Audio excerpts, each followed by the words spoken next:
All right, hey everybody, it's Joe. Today, I have the honor and privilege of getting to speak with Mr. Paul Krugman. Paul's a Nobel Prize-winning economist. Um, I am obviously not an educated economist in the slightest, but I've run a business. I've learned some things as a engaged citizen, and I'm mostly just curious to learn from this guy's incredible mind. Paul, thank you for talking to me today. Yeah, hi there. Hi. Well, I thought I'd start off just kind of with a bang. You write a lot about Trump. Um, I enjoy reading your Substack. I read you back at the New York Times before that. Last year, I made a video about Trump's proposed tax cuts that would benefit the rich more than most Americans. It was called Donald Trump Wants to Give Me $70,000 because I'm in the extremely fortunate position, having had some success in show business, to be in a tax bracket where I would be getting most of the benefits from the Trump tax cuts, which he would extend. And I guess by now he has extended. And I got quite a bit of pushback when I made this video uh, from Trump supporters, and I actually I found a this one video that I'm just going to show you because it struck me as pretty funny. Um, this is a woman on Sky News who really disagreed with me very strongly and said I didn't know what I was talking about when it came to taxes and economics. So I'll admit I probably am not such an expert on taxes and economics, but you are. So I wanted to see what you what you thought here. That money, nearly half of it is going to go to just the top 5%. Oh, wow, you got him there. Half of the tax cuts will go to just the top 5% of income earners. Could that be, Joseph, because they pay most of the tax collected? You do realize that's how the system works. And you're not getting a gift from Donald Trump. You just get to keep more of the money you've earned. And if you haven't earned it in the first place, you can't get it back in a tax cut. This isn't hard. Let's make it even easy. So what did I get wrong, or what did she get wrong, or what's going on here, Paul? So, um, I mean, there's the boring thing, which is to say, hey, there are lots of taxes out there. There's for about 70% of people, payroll taxes, FICA, is actually bigger than your income tax payment.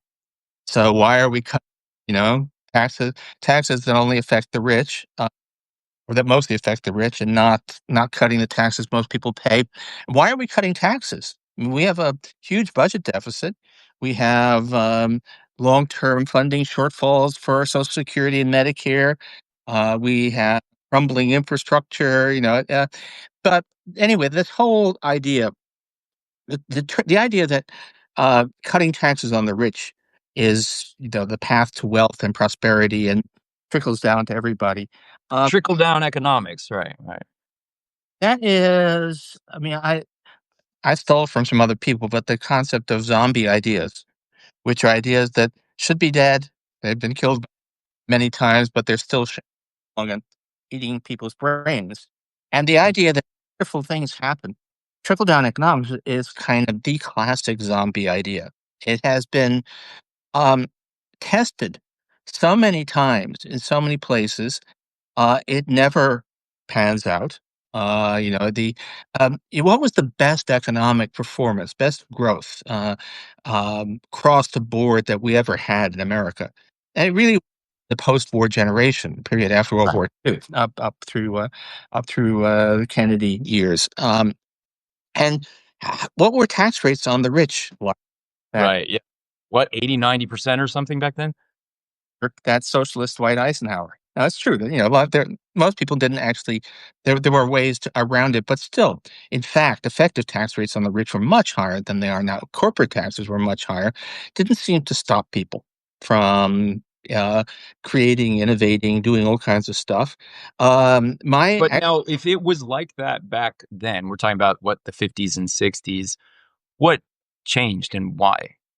Oh, well, there was at ultimate level, what happened was uh, what was the Civil Rights Act, believe it or not, which is it used to be the um, coalition of Southern Democrats who at the time were, racist but populist, and Northern Democrats, and they were the one that was, the New Deal in the end did a lot for everybody, a lot for African Americans, but the political coalition that made it possible for us to have, high income tax rates and Social Security and eventually Medicare, fell apart when Southern Democrats turned into Republicans, and ultimately happened, and then ideology, tremendous amount of somewhere along the way. Actually, we kind of know there's a whole timeline there. Um, uh, Rich people and corporations put a lot of long-term investment into financing think tanks, studies, to promote the idea that cutting taxes on them was great for everybody, Mhm. and it's the business. It's a huge success in lobbying, and at this point, you pose something that looks like the tax rates we used to have during our era of greatest prosperity, and people say, "Oh, that would kill the economy. There'll be grass growing in the streets." So, Right. Okay, so now these tax cuts were done by Trump in his first presidency, right? And then recently he's extended them. Has there been enough time to see, okay, we cut taxes for the rich back in whatever it was, 2017? Did it have the kind of benefits that Trump and his supporters were promising? no, I mean, growth rate of the U.S. economy, I mean, lots affected, but there is no upturn in the underlying growth rate from those tax cuts. The revenue loss was large. The claim that the tax cuts would pay for themselves was clearly wrong. And look, we've been through this so many times now. I mean, there've been uh, yeah, the gonna cut taxes, and watch, we'll have a booming economy, and we'll have more revenue. And instead, it actually grew slower than comparable states, and in the end, the legislature overruled him, overrode a veto.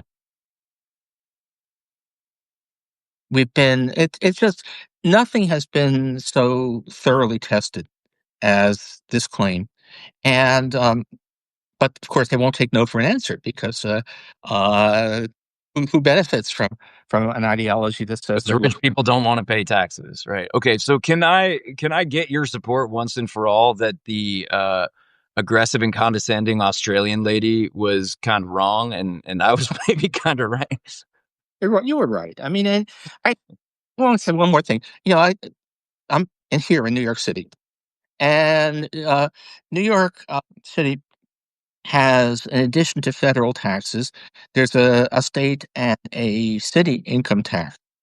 And if you work it all together, uh, and you're not a private equity guy who can get all kinds of tax breaks, but you're actually just earning a living, but earning a good living. So if you're like in the movie Wall Street, a 400,000 a year working Wall Street stiff, um, you pay a tax rate at the margin of something like 55%. You said 55% taxes destroy incentives, and we all know how slow moving and lazy New Yorkers are, right? I mean, That's the fastest moving city I've set foot in, probably, with the exception of maybe Tokyo. so no, so this is all self-interested nonsense, but very lavishly funded, and so you can always hire somebody who can sound like they know something about economics to defend it. Although it's amazing, actually, if you ask how many, you know, academically respected economists will support this stuff, the answer is basically none. This Is is that right? Okay, that's interesting. So there aren't like a cadre of right leaning conservative economists that still stand by trickle down economics? there's the I think of it as the pathos of the center right economist, but there's quite a few. reasonable, smart people who do good research, who are politically on the center right, who are what we used to think Republicans were like, and they are constantly waiting for the Republican Party to ask them for advice, kind of constantly waiting to be offered jobs in a Republican administration, and they never get it. It's only the cranks and the hired guns who are wanted, because somebody who's actually knows his stuff, even if he's politically conservative, he's not trustworthy because he might actually be tempted to take a stand on principle. So it's only basically the hired guns who advocate this stuff. Got it. Okay, well, I want to I want to turn the page a bit to sticking with our president and economics. I wrote a piece, and I'm particularly interested these days on AI and how AI will impact the economy and economics. Um, and recently, Trump said when he was proposing his administration's plan for AI, he was talking about the fact that AI companies use these massive, massive troves of people's content and data to build their models. And they don't ask permission and they don't offer compensation to all the people whose content and data they're taking.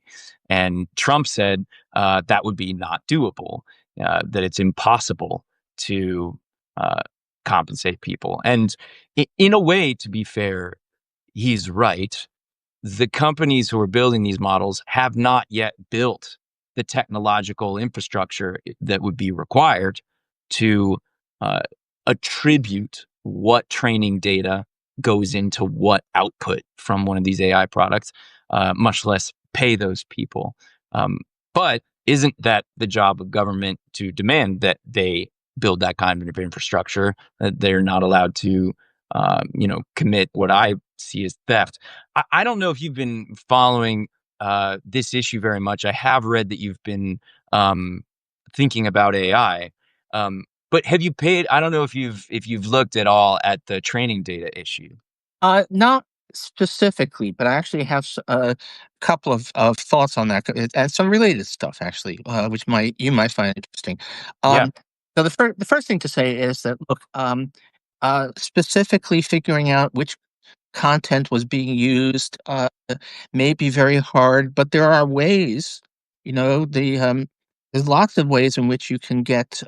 Look, AI companies could be taxed to pay for a fund that is used in some ways to compensate creators. And Hmm. it won't be totally but it would certainly um, at least partially offset the issue.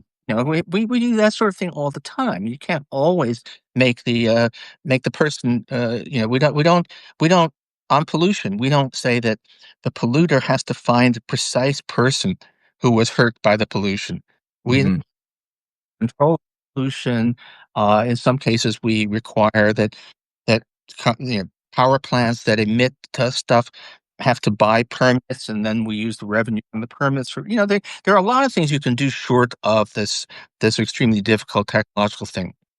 So that's one. And the argument that says no, that there's an inherent right to go ahead and use everybody's uh, stuff that people have spent their lives generating without paying any price. That's clearly not, that's a choice. That's not something that we have to do.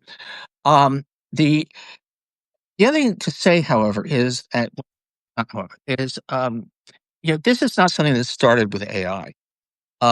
It's as long as we've been getting digital stuff.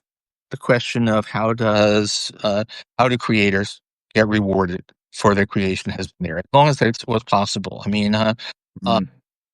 uh, I watch a lot of musical performances on YouTube, and many of them are, there are some attempt to enforce, in some cases, property rights, but mostly, it's not. It doesn't really compensate the creators, and it way back. And so I actually once wrote an economics paper about the music uh, industry. Not that I knew anything Oh, about. I didn't know that. I'll have to look that up. it's just circulating, and it's never got published. Although I'm not even sure what published means anymore. But um, but um, it was. I was actually. It was for a panel at South by Southwest, and a former colleague of mine, the late Alan Kruger at Princeton, had actually seriously. He had a book called Rockonomics, which was all about the music business. And what he found was that um, uh, uh, even even during the CD era, when the record companies were making money hand over fist, uh, Mhm. very few artists got very much out of it. Yeah.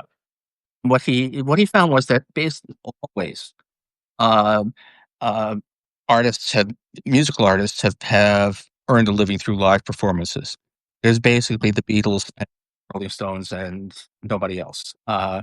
And and I did um, uh, a little original research, which was that we know what the paper was titled "Two Centuries of Taylor Swift." Uh, was actually saying that if we actually looked at the I think it's not true about Taylor Swift anymore because she turns out to be a genius. Um, but at the time I wrote it, it turned out that she was relative to the average person's income, she was earning about the same as Jenny Lind, in the Wow. world's great. She was earning about the same as Mrs. Billington, the star of the London Opera in 1803. That there'd been this Wow. kind of, but the point was that Wait, before we move on, I'm sorry. I this is a complete tangent, but I have to ask. You just made the claim that Taylor Swift turns out to be somewhat of a genius. I don't necessarily disagree. I'm not an expert in Taylor Swift. My wife is an enormous fan. Uh, can I just hear your creative thinking, your artistic opinion on what makes Taylor Swift a genius? oh, it's not about the music. Which, I mean, she's the real thing. I watched her Tiny Desk concert, and there's no question that she's an actual, but not especially to my taste. No, but it was the way that she did an end run around the record companies, which by re-recording all of her stuff, and That was a genius move, I must say. When I saw her do that, that honestly took me from the category of like Taylor curious, Taylor tolerant to like solid Swifty when she did the Taylor version of her songs like that. somebody close to her, but she knew at least the right people to listen. We figured out that they owned the recordings, but not the songs. Right, right. The no, it's the opposite. She owned the songs but not the recordings, right? Yeah, yeah. So she needed to make new recordings. Yeah. But no, so I think she's now in. But even so, I mean, if you asked about how um, the big money, even for the big stars, is those those stadium concerts at the with the $200 tickets, and not even and not royalties, and that's pre AI. Now, other fields, okay, it's uh you know um but yeah, it is a AI is kind of exacerbating what was already a problem with digital, but it turns out that even digital didn't make all the era when you could potentially have made a lot of money through creation as opposed through in person uh, was never very long. Yeah.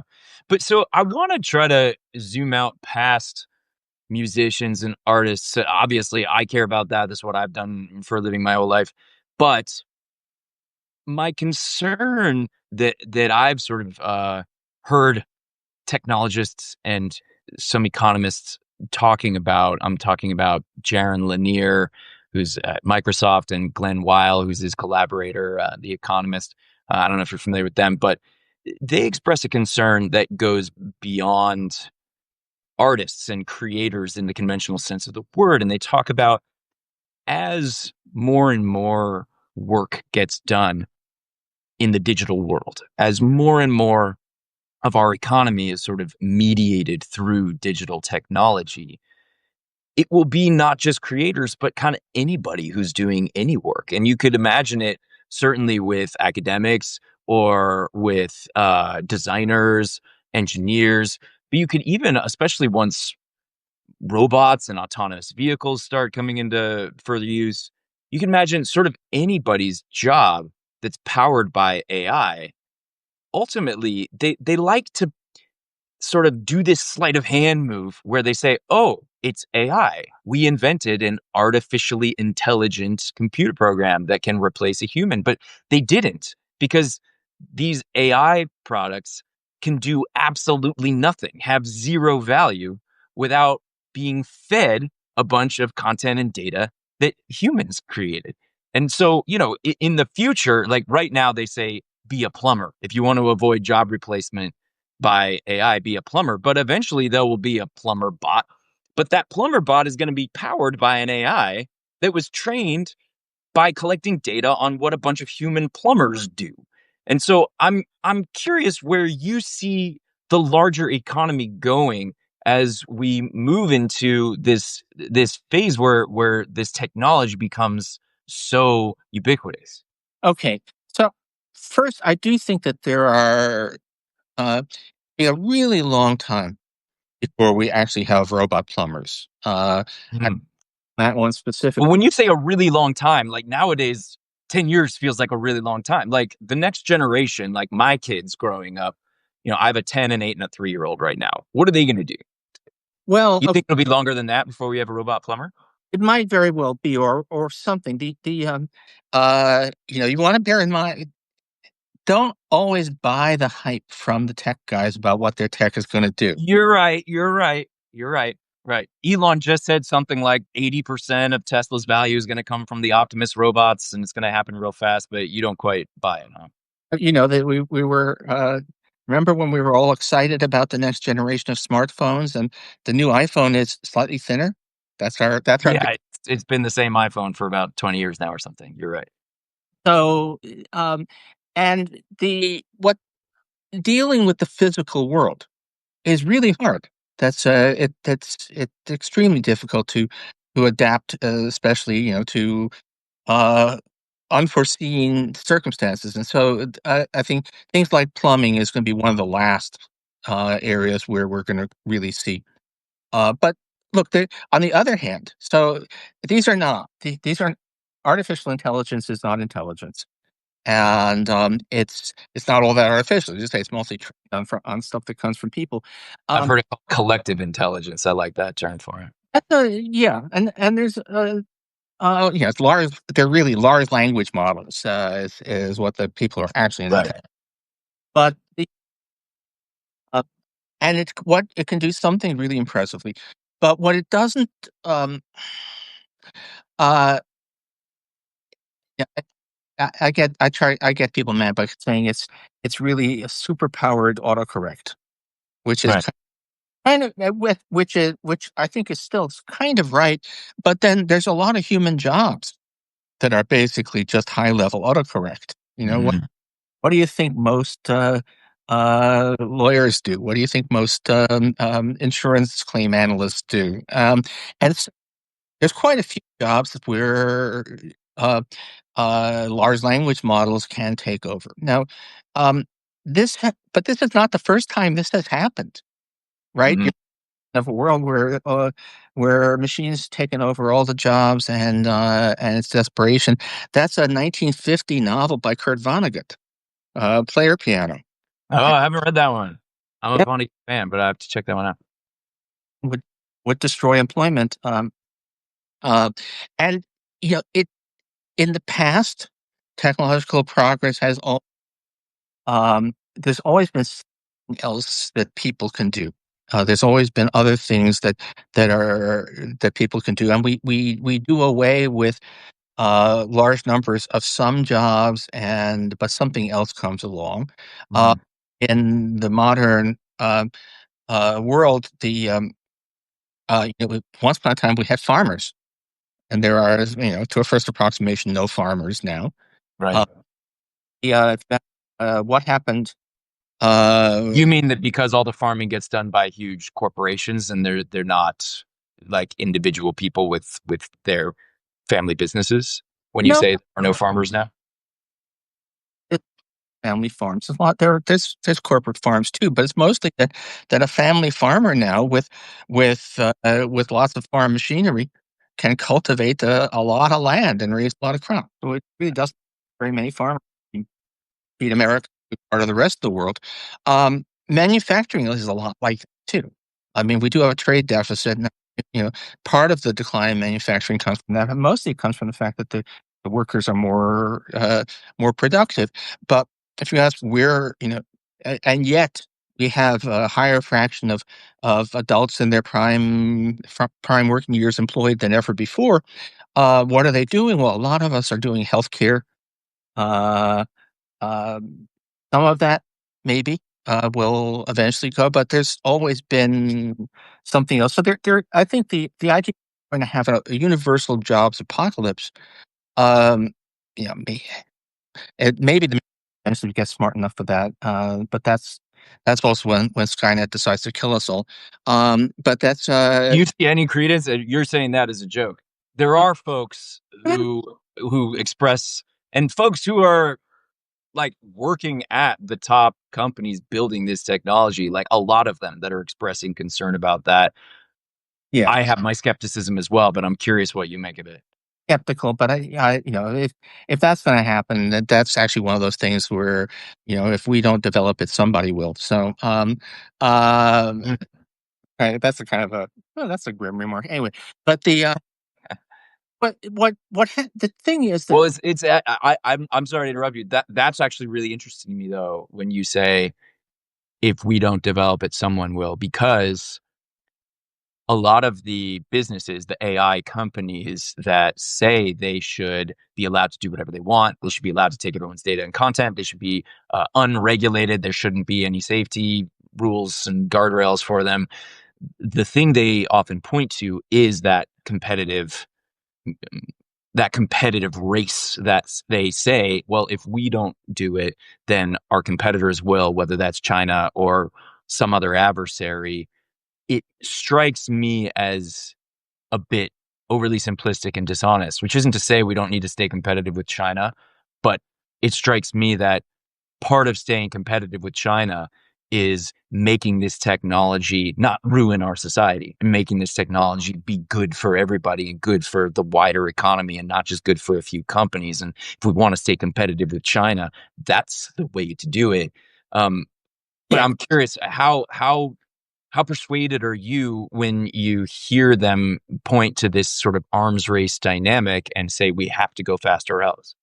I think that there are there's a balance to be struck, and it's tricky, but you should never use international as an excuse that says that corporations can rip off everybody at their will. And uh, even let me give you um, a US versus Europe is an interesting thing where the Europeans have a lot more regulations than we do, and that may be one reason why European technological, why Europe is lags behind the US at the technological cutting edge. Hmm. On the other hand,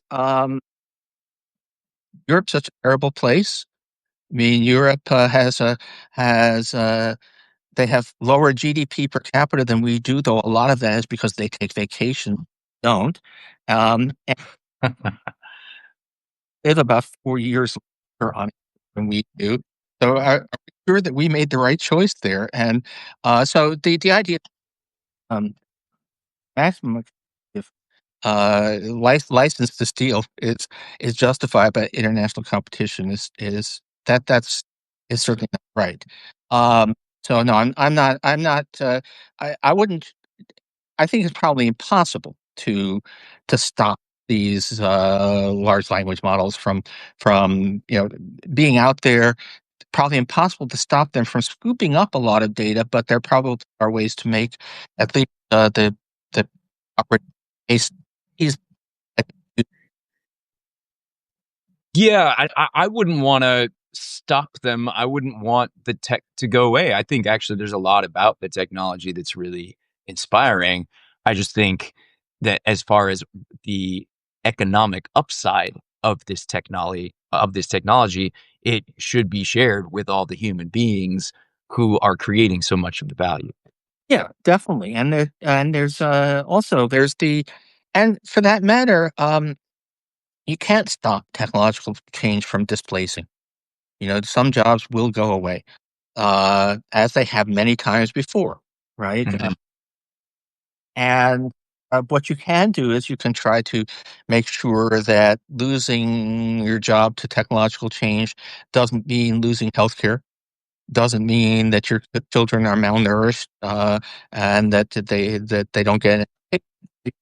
Um, Do you mean accomplishing that because the government would be providing healthcare for everybody and the food assistance that was just cut recently by the big beautiful bill? Is that what you're referring to? Yeah, I mean, this is the way that you reconcile um, an evolving, always changing economy, where sometimes technological progress does mean that an old industry no longer provides the jobs it used to, is by having a basic social safety net that Right. ensures that there people are always going to be upset at seeing things change, um, but um, but uh, we can at least we're a very rich country. We can make sure that people aren't miserable, uh, Right. and uh, and part of that is this kind of your thing about taxes. That we have to tax people, and particularly we have to tax the very rich because they are in a way the biggest beneficiary uh, Right. of this. So when you talk about a social safety net, what that reminds me of in terms of AI is this concept called universal basic income. I'm sure you've heard of this. They abbreviate it as UBI. And what you hear a lot in Silicon Valley is folks saying, well, soon the AI will do all of the economically valuable work. People will not have jobs, but will have a UBI, a universal basic income that everybody just gets money for free. And that's what'll be necessary because no humans will be able to earn money anymore. And it's proposed as something sort of utopian that that'll be great. People won't have to work for a living anymore. But I'm curious, have you looked into UBI or what do you think of it? Course on economics of the welfare state. So I've been through all of this stuff a lot. And So first of all, that future where machines do everything appears to be a really long way off. I mean, we are not, and particularly one thing, aging population, healthcare. Um, Chat GPT isn't going to change bedpans. So, Mm, there's a lot of jobs that human beings are going to be doing for a long time. We're a long way off from that. Um, and uh, if we get anywhere close to that, then yeah. But the thing that if you want UBI, then you have to advocate really high taxes on corporations, maybe on a handful of wealthy people to pay for it. The problem with proposals for UBI right now is that to give everybody a basic income now, when most people, in fact, when a higher proportion of people in working age are working than ever before, is that giving it's very expensive. It's a lot of money to either it's not really an income you can live on, or it's a lot of money. And we are not that's not gonna happen in the current political constellation. It's not gonna happen, under these conditions. We have to, for the time being at least, and I think for the rest of my lifetime, though, not, uh, not a kid, so that may not be that long. you look great, Paul. But the thing is, it's going to be Uh, right now, targeted anti-poverty programs, they just cost a lot less money. They can do a lot, and so for now, we're going to be talking about food stamps and Medicaid and educational aid and heating assistance. For the moment, targeted means-tested programs are just so much cheaper than UBI, because UBI would be throwing a lot of money at people who don't currently need it. So UBI is, I'm not opposed to it in principle. It's just kind of the arithmetic doesn't work right now. Well, I'm actually curious to hear why you're not opposed to it in principle, because it seems to me that in principle, it looks a lot like communism during the USSR, where there's sort of a flat central dole, and that would inevitably lead to a bad concentration of power if just the state is the only source of income for everybody. Uh, doesn't that usually go bad places? No, remember the whole idea of UBI. I mean, one of the attractive things about it is that there are no conditions. You just get it. Uh, and look, we kind of sort of have Social Security is a little bit like UBI. It's true that the amount that you get out does depend on how much you earn during your lifetime, although it's very nonlinear. Much more compensation for low earners than for high earners. But the great thing about Social Security and Medicare is just uh, you just get it, and you need it. You don't have to go, it just, um, when I turned 5, I got a letter from Medicare saying you are now on Medicare, and then Mm. ran it through some stuff. But and when I turned 70, I got a letter from Social Security saying you must now start collecting your Social Security benefits and not asking, do you need it?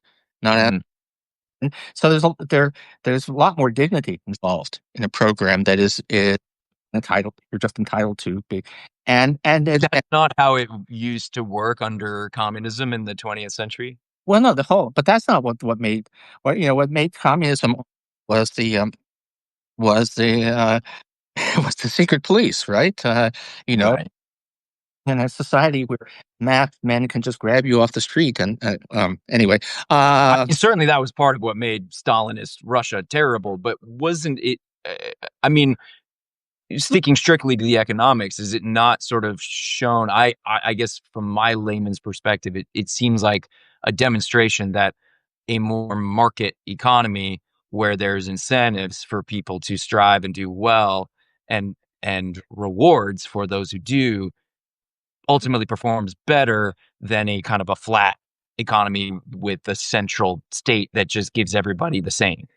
well, but that's we're never nobody's really talking about going to that point. We're talking about a situation where um, people who the f- this imaginary future where robots are doing most of the jobs, which I think is still probably generations away, but still imagine. Mhm.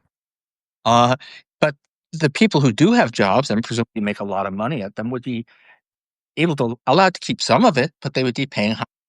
They might be paying 70% tax free, which is not actually all that terrible.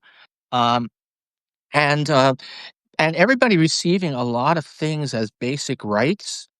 Well, Denmark has universal health care and very generous social benefits. And last I was there, Copenhagen didn't look very Stalinist to me.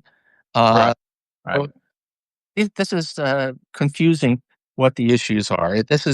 I'm not worried about the political oppressiveness at all. I actually I worry just about the feasibility, the uh, getting the rich to accept that they benefit so much from society. They have to pay some share of its upkeep.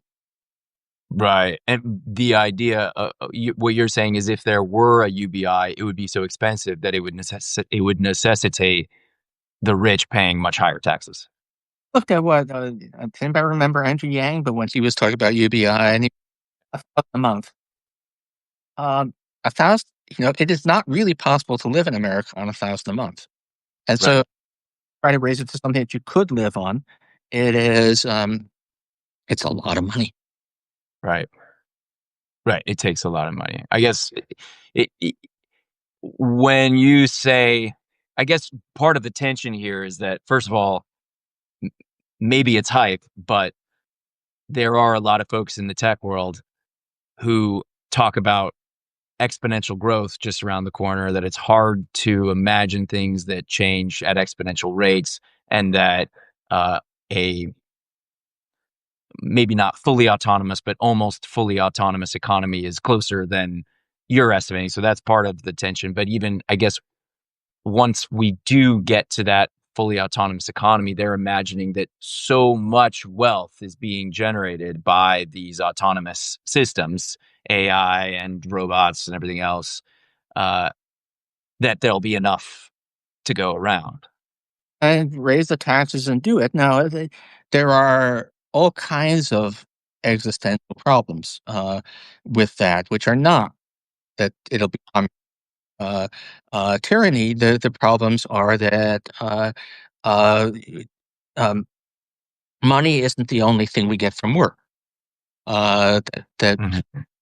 that uh, uh, people people want purpose in their lives. They want jobs. Having a job is there's actually even quite a lot of studies that show that the uh, that the um, damage to perceived, to your well being from losing a job is goes well beyond the financial stuff. That's really interesting to me. This resonates with me because I'm taking us off on a little bit of a tangent, but this is fascinating for me. Like I I worked as a kid. I was an actor from a young age, and I got lucky and was on a hit TV show when I was a teenager. And so by the time I was 20 and I went to college, I had made quite a bit of money, and uh, I had to sort of think to myself, okay, what do I want to do, and do I want to keep working? If so, why? It's not necessarily for the money. I mean, I didn't make so much money, I guess, that I could have like retired in comfort for the rest of my life. But if I had invested correctly, I probably could have, to be honest. Um, and I've spent a lot of time ever since then thinking about what's the purpose of all the effort that I put into things. And I've spent my career as an adult not really optimizing for money. I've made money. I've been in some hit movies and things that paid me well. I've been in some movies that weren't hits that paid me well, to be honest. But money was never my uh north star, and I take that as an extremely fortunate privilege. It's just it happened to be that I made money young. um and I wonder about, I mean, I'm actually curious before we extrapolate to what that could mean in a world of like technologically provided superabundance. You retired from writing for the New York Times, and you've started doing what to me feels like really great work. I read your Substack, and I don't imagine you're doing that for the money. No, So why are you doing it? well, because I care. I wanted to weigh in. There's stuff going on. I wanted to now. What is funny is I definitely well, had no intention of doing it for the money, and the uh, the people at Substack had to argue with me. This was kind of a 2-month long argument about introducing a uh, pay subscription, Oh, uh, really? and and it's partly because their metrics, their bestsellers, are based on paid subscribers. They said you want to, but I'm not on any of the lists because all my Substack stuff is free. It's true.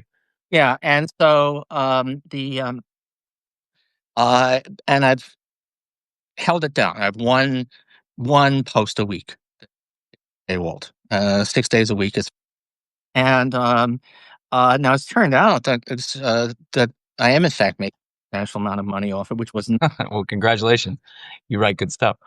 but the but I have I to admit, I'm a free subscriber. I'm not a paying subscriber to your Substack. Maybe I should start paying. but Sundays I have, or I say we have, because my wife is very involved. We're co-authors of a textbook, and so this is almost textbook. We do primers, which are these long, detailed Well, analysis. I know I read the opening paragraph and then you cut it off at the paywall, and I haven't quite taken the leap to say I'm gonna actually read all of this and pay for it. Yeah, well, it's a and we probably wouldn't. Those are a hell of a lot of work, and we probably wouldn't do those if they didn't weren't. That makes perfect sense. Point is that it was, well, what? what am I doing with my life? I'm paying attention. I want to be out there. I want to be part of the discussion. And this, uh, um, it's work, but it's kind of it's at my choice. Now, truth is, most people, um, a lot of people take Social Security at 62, which, Mhm. or you get less, but you can retire at 62. Um, and not many people hold out to 70, which maximizes it.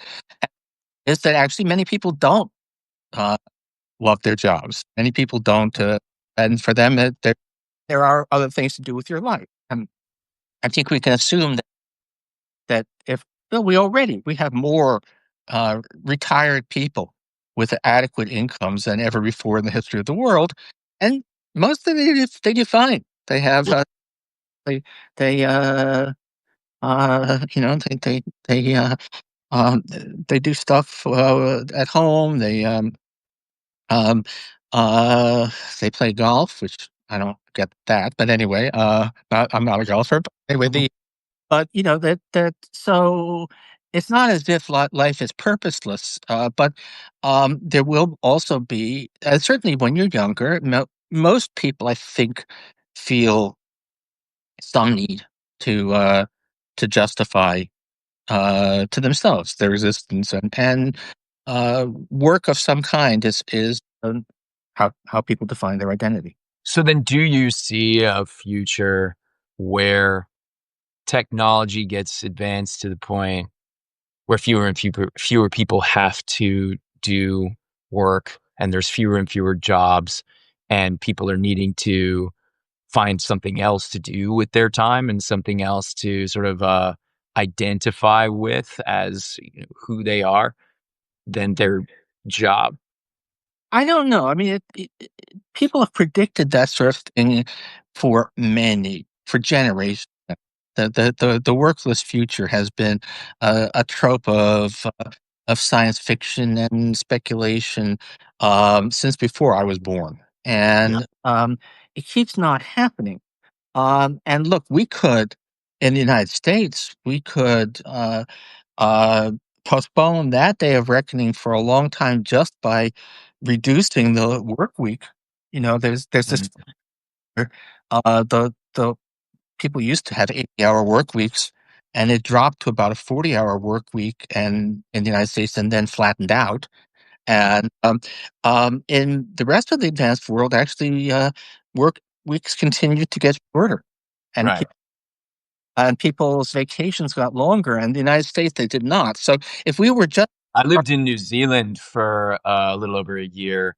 And yeah, people take a substantially greater amount of time away to be with their families. They come home in the evening and make dinner with their families. And there's a lot to be said for that. Yeah, I mean, they would, if we would just live like civilized people do in the advanced world. I mean, which country appears to have the fewest working hours per working person? I think Is that world, what? Germany. Germany. Those famously, lazy, Nine. actually tried to go anyplace else in Europe during high season, and found it impossible to walk. It's because the streets are full of German tourists. But anyway, um, so all of this stuff is very far distant future. And for now, if we would sort of resume our historical path of actually spending more leisure time, giving ourselves a little bit more relief that we could easily. I don't even think we're at that point now. I think at this point we are actually talking more about just shifting the mix of jobs, more more healthcare, more probably jobs that involve dealing with the physical world one way or another are going to be asked to be seriously automated, and uh, it's it. And fewer jobs where people sit at a computer and provide value with their mind and their output on in the digital world. Yeah, and I would say that moving on from our current society where the basic way that people spend their lives sitting in a cubicle staring at a screen would not be a terrible thing. And When so you put it that way, it sounds kind of optimistic. It's funny because you read a certain amount of people that are really worried about what's coming with this technology and what it's going to do to the economy in particular, and threatening jobs. And you make it sound less scary. there are so many. I mean, partly maybe I just, have read too much economic history, and we've just had these predictions over and over again. And, I guess at some, uh, you get lucky and the or whatever. But you'd be amazed at how many people during the Great Depression were saying, well, the reason that we have mass unemployment is that given the wonders of modern technology, there are no jobs anymore. This is Right. like life. And Right. so very, very far away. Yeah. So does that make you feel optimistic about the future in general? Oh, no. I mean, I'm actually terrified about the future, but AI is the thing that terrifies me. What Uh, is the thing that terrifies you? well, first of all, climate change. Is just, that hasn't gone away. Um, this is one of these things where actually we do have a technological miracle, which has made it possible to do a lot to reduce the catastrophic climate change, which is the rise of renewable energy. And we have a government in the United States that now is trying to kill it, you know, Right. and ban wind power and solar power is next. And so the climate change is the biggest existential threat. And then I worry about politics. I mean, it's Mm. out that uh, the inner demons of human nature uh, do keep manifesting, and they do so, even when people have, even if you do all the things I want us to do, which is have a very generous social safety net and universal health care and all of that. Still, I mean, we just had the extreme right is on the rise in Norway, and which has got everything. Uh, so, um, I'm scared about I'm basically scared about climate fascism. I'm sure I can come up with some other things there, but that's Well, what's so this is actually why I'm the most scared of. And I shouldn't say scared. This is my greatest concern with AI is things like climate change and fascism. Because it seems to me that if we're going to solve problems like climate change, if we're going to have functional democracies and move past these authoritarianism, uh, we need to be able to communicate. We need to have a consensus reality. We need to have information with integrity.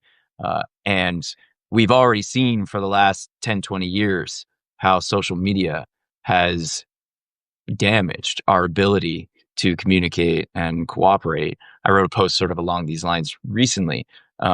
And I think all that damage that social media has done, AI is going to do, but way worse because the same sort of engagement optimizers, the same attention maximizing algorithms that drive social media will drive AI, already are driving AI.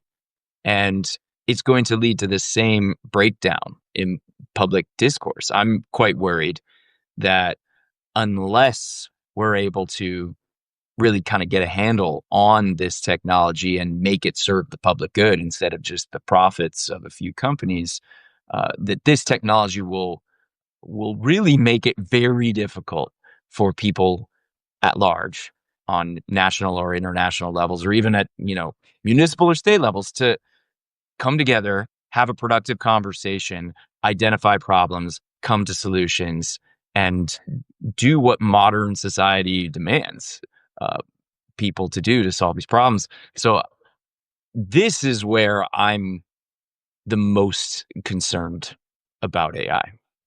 well, yeah. I mean, I would say that uh, again, it's not AI is just ratcheting up something that was already happening. I mean, Mhm. oh, uh, social media was already in many ways exactly what we're concerned about, which is amplifying the craziness. Um, and before that, um, there was talk radio.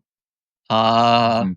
and before that, um, what we really, in some ways, need as a society is to, we need Walter Cronkite back. We need trusted gatekeepers for information, but